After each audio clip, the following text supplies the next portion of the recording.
The music was loud, the laughter even louder, and everyone looked beautiful in their finest dresses and tuxedos. Chandeliers sparkled overhead like frozen stars, casting a glow over the glamorous reception hall where the city's richest and most influential people gathered to celebrate the marriage of two powerful corporate families. It should have been a perfect evening, but in a quiet corner of the ballroom, almost hidden behind a towering floral arrangement, 16-year-old Alara Wilson sat completely still in her wheelchair, her hands resting on her lap, her dress neatly arranged, her breathing soft and controlled as she watched the celebration she wasn't truly part of. She was the daughter of the groom, the man who owned half of the companies represented in the room, and yet she was invisible. People walked past her as if she were a shadow. Not one person met her eyes, not one person asked her to join the dance, and every time she looked toward the wedding party table, the groom, her own father, was laughing with his new bride and pretending she wasn't there. If you believe every person deserves kindness, love, and a second chance in life, please like, comment, share, and subscribe right now to support more stories like this. Alara had not always been ignored. Before the accident 2 years ago, she had been the kind of girl who lit up a room with her laughter, who swayed to music like she was born for the spotlight. But one rainy night, on her way home from a dance recital, a drunk driver had run a red light. The doctors fought to save her spine, but the injury left her paralyzed from the waist down. Soon after, her mother, the one person who always had time to sit beside her, passed away from a sudden heart attack. The grief broke both of them, but her father handled it differently. He buried himself in work, in money, in power. He told himself he was building a stronger future for Alara, but in reality, he was building a world where she no longer fit. So when he remarried, Alara expected that things might get worse, but she didn't expect to be treated like an inconvenience in her own father's new family. His new wife, Jennifer, was young and adored by everyone in their social circle.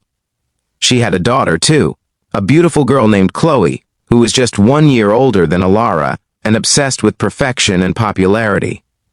To Chloe, Alara wasn't family. She was a reminder of tragedy, disability, and weakness, ruining the picture-perfect new life they wanted to show off to the world. That night, as the wedding festivities continued, Chloe twirled between the tables like a princess adored by all. The spotlight followed her naturally, just as it was meant to follow the bride and groom. But Alara sat in the shadows, counting the minutes until she could go home. Every time she glanced toward her father, he looked away, and every time she looked toward the dance floor, the dancers parted like she was nothing more than a piece of furniture. Across the hall, another girl was watching, a little girl of about 7, with dark curls and wide eyes full of curiosity. Lily Carson stood on her tiptoes, peeking over a tall table to see what the grown-ups were so excited about. Her father, Ethan, a guest from a modest background connected through a friend of the bride's relatives, was trying to keep her distracted with dessert. He didn't entirely fit into this glittering rich world event, but he was here nonetheless, a single dad determined to give his daughter moments of joy after a heartbreaking year. Ethan's life had changed drastically when his wife left without warning, disappearing into a new life far away. He hadn't heard from her since. He had stepped into full-time fatherhood with fear, but also love so strong it kept him going through exhaustion and worry.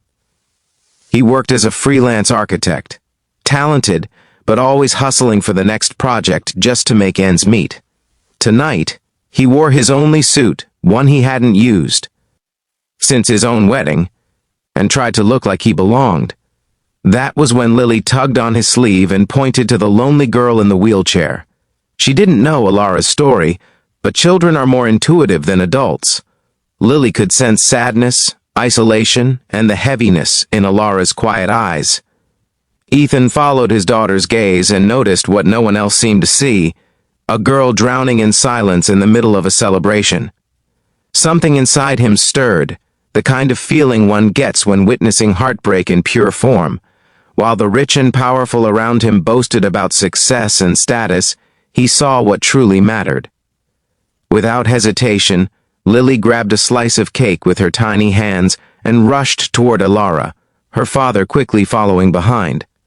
Alara was startled at first when Lily appeared beside her chair with a bright smile, offering cake like a peace treaty against loneliness.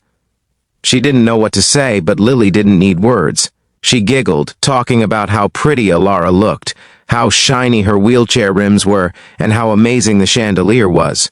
For the first time that night, Alara's lips curved into a shy smile, a small moment of light breaking through darkness. Ethan gently pulled up a chair beside Alara, and unlike every other adult in the room, he sat close, not just physically, but emotionally present. He asked if she wanted to see the dance floor from a better view, and when she shook her head nervously, he didn't push, he just stayed. He let silence be comfortable, not awkward. He asked about her interests, not about her condition. He treated her like she was just a teenager who deserved attention. Her posture relaxed, her eyes warmed. She felt seen. Meanwhile, across the room, Chloe and Jennifer noticed what was happening. Chloe scoffed, rolling her eyes at the sight of Alara socializing. But Jennifer's reaction was sharper, jealousy. She had spent months trying to push Alara out of the picture, to make the world forget. The girl who came from a marriage she wanted erased. But now, this stranger, someone beneath her social class, had become Alara's source of light in the shadows. Jennifer marched toward them with a tight smile that didn't reach her eyes. She politely told Ethan that the bride and groom would prefer if their guests enjoyed the dance floor rather than sitting in the corner disrupting the view. The implication was clear. Alara didn't belong in the middle of the celebration. She belonged hidden away. Ethan stood up calmly and explained that he and his daughter were right where they wanted to be. Lily crossed her arms protectively in front of Alara's wheelchair, as if guarding a new friend. Jennifer tried to brush them off, muttering about propriety and appearances. But Ethan, with quiet strength, responded that appearances shouldn't matter more than people. Jennifer stalked away, her heels snapping like anger on polished floors. But her exit drew the attention of others, including the groom. Alara's father walked over, irritation already forming. He demanded to know what Ethan thought he was doing. He spoke with the coldness of a man who believed love must be earned by perfection, and Alara could never be perfect again. He insisted that his daughter didn't need pity. Alara's eyes filled with tears, silent, burning tears, because that was the moment she finally understood that her father was embarrassed of her. She tried to hold herself together, but the weight of it was unbearable. Ethan placed a gentle hand on her shoulder and told her father that no one here was pitying her. They were simply treating her like she mattered. And for a long moment, it seemed like the entire room paused to see what the wealthy, powerful CEO would say. But he said nothing. He simply turned away, choosing pride over love. Alara wanted to disappear. She whispered that she wanted to go home. Ethan nodded and began pushing her wheelchair toward the balcony for fresh air while Lily walked beside them, holding Alara's hand. Out under the night sky, the stars twinkled softly. The distant city lights shimmered like scattered hope. Alara confessed that she wished she could just be normal again, that maybe then people would want her around. Ethan knelt in front of her, looked her straight in the eyes, and told her that normal was overrated, that she was extraordinary, not because of what she could or couldn't do, but because of her heart. Something within her cracked open, not in pain this time, but in healing.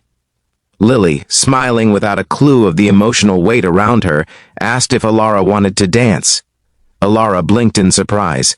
She explained that she couldn't dance anymore. But Lily giggled and said dancing wasn't always about legs. Sometimes it was about happiness. So Ethan carefully placed his hands on the wheelchair handles and spun her gently on the balcony in slow circles while Lily held her hand and swayed. Alara laughed, freely, for the first time since the accident. The wedding planner, passing by, saw the moment and pointed it out to the DJ, who, in an unexpected act of kindness, dimmed the lights inside and redirected a soft glow toward the balcony, where Alara was smiling in motion. Guests turned. They watched. And suddenly, the girl who had been invisible became the soul of the celebration. Her father saw. He froze, struck by the realization that the daughter he had abandoned was still full of life he had chosen to ignore. His new wife scowled, furious that attention had shifted, but no one cared about her reaction anymore, because people saw something purer, a girl receiving her stolen joy back. As the music slowed, Ethan rolled Alara back into the room. People applauded. Some guests apologized for not seeing her earlier. Chloe stood with cheeks pale, unable to find her usual smirk. And Jennifer, well, her influence over the narrative had finally cracked. The groom walked toward his daughter with hesitation, but Alara didn't look at him. Instead, she looked at Ethan and Lily, the ones who had cared without motive or status. Love isn't always from family. Sometimes it finds you through strangers. If this story touched your heart even a little, please like, comment, share, and subscribe to support kindness in the world. From that night forward, everything changed. Alara's father apologized over and over, trying to repair what he had broken, but trust didn't return instantly. Healing would take time. But Alara wasn't alone anymore. Ethan and Lily became constants in her life, friends who turned into family. Ethan attended her physical therapy sessions, cheering small victories. Lily insisted she join her at the park, making sure accessibility never meant being left out. Alara began to find strength inside herself again, not to walk, but to live. And one day, as they sat together watching a golden sunset, Alara realized something powerful. She didn't need the world to see her as normal. She needed only the people who saw her truth, her heart, her worth. Before we end, please comment "Everyone deserves to be seen" if you believe in love, kindness, and second chances. Sometimes in life, we are surrounded by crowds yet feel invisible, until someone chooses to sit beside us. And when they do, everything, every wound, every fear, begins to heal. Because being seen is the first step to being loved again.